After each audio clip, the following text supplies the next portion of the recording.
এই গাছটাকে বলা হয় দেকি শাক গাছ। এই গাছটা আপনার বাড়ির আশপাশে অ্যাভেলেবেল পাওয়া যায়, আপনার বাড়ির আশপাশে অ্যাভেলেবেল পাওয়া যায়।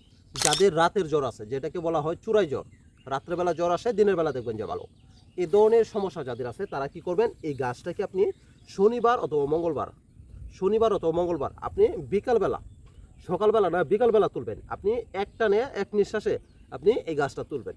তুলে এই গাছটাকে কি করবেন, এই গাছটা যে শিকড়টা আছে শিকড়টাকে পেঁচিয়ে আপনার আমরা যে বাসা বাড়িতে যে খেতা গাই দিই, যেটা আমাদের অত লাগাতে খেতা বলে, আর রাতের বেলা যে আমরা গাই দিই, আপনাদের অত লাগাতে কি বলে সেটা তো জানি না। ওই খেতা থেকে আপনি একটা সুতা নেবেন, সুতা নিয়ে এটাকে পেঁচিয়ে হাতের মধ্যে বেঁধে দিবেন। ঠিক আছে, হাতের মধ্যে যদি বেঁধে দেন তাহলে আপনার রাতের বেলা যে জ্বর আসে, যেটা চুরাই জ্বর বলা হয়, এই চুরাই জ্বরটা একদম ভালো হয়ে যাবে ইনশাল্লাহ।